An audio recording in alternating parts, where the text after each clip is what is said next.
दोस्तों, इच्छाधारी नागिन बेहद ही खतरनाक होती है। जब चाहे जैसा चाहे कोई भी रूप धारण कर सकती है। हम लोगों के बीच में ही रहेगी, परंतु हम पहचान नहीं पाएंगे। वहीं दोस्तों, अगर आपको कभी भी नाग नागिन दिख जाए तो उन्हें नहीं छोड़ना चाहिए। कहा जाता है कि अगर कोई इंसान गलती से भी नाग को मार दे तो उस नाग की नागिन उसका 7 जन्मों तक पीछा नहीं छोड़ती। दोस्तों, इसी आधार पर घटित हुई एक सच्ची घटना हम आपको बताने जा रहे हैं। यह घटना केवल 27 साल ही पुरानी है और एक बुजुर्ग के साथ घटित हुई। दिनकर नाम के यह व्यक्ति उस समय नगर निगम में चुंगी वसूलने का काम किया करते थे। उनकी पोस्टिंग राजपूत रोड दिल्ली में थी। एक दिन वह अपनी ड्यूटी के समय खाना खाकर आराम कर रहे थे। तभी अचानक एक नाग झाड़ियों से निकलकर उनके सामने आ गया। पहले तो वह नाग देख घबरा गए, परंतु बाद में पास ही में रखे एक डंडे को उठाया और नाग के फन पर दे मारा, जिसकी वजह से नाग घायल हो गया।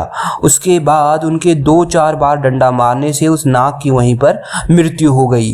अब उन्होंने उस सांप को झाड़ियों में फेंक दिया। बाद में जब उनके काम के बाकी साथी वहां पहुंचे तो उन्होंने नाग वाली घटना सबको बता दी। सभी लोगों ने कहा, आपने यह बहुत गलत किया है।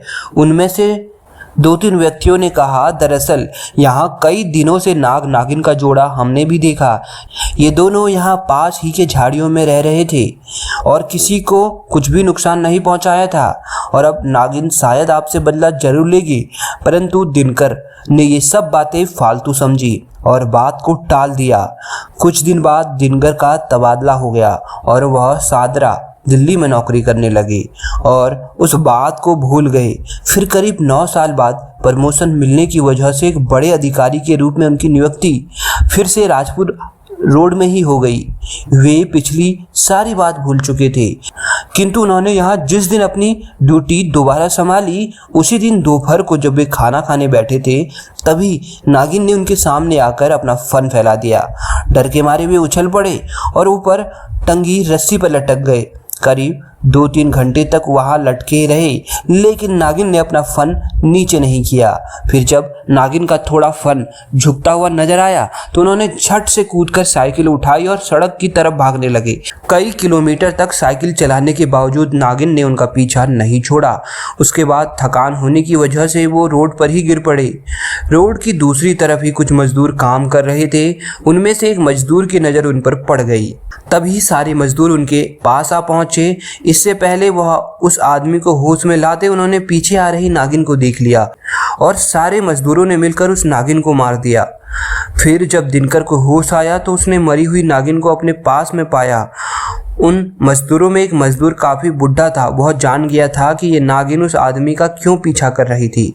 उस बुढ़े मजदूर ने दिनकर से कहा कि आपने इस नागिन के नाक को मारकर बहुत बड़ी गलती कर दी। अब ये नागिन आपका 7 जन्मों तक पीछा नहीं छोड़ेगी।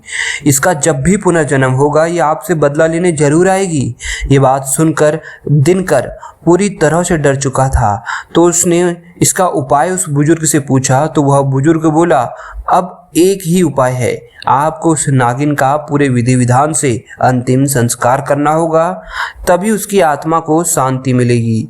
इसके बाद उस आदमी ने उस नागिन का पूरे विधि विधान से अंतिम संस्कार किया और 13 पंडितों को बैठाकर खाना भी खिलाया। तो दोस्तों, इस बात से ये तो साफ होता है कि नाग नागिन का जोड़ा अगर दिखे तो हमें भूल से भी उन्हें छेड़ना नहीं चाहिए और मारना तो बिल्कुल भी नहीं। यहाँ तक कि किसी भी सांप को अगर खतरा ज़्यादा ही लगे तो मारने के बाद उसके शरीर को तुरंत विधि विधान के साथ जला दें।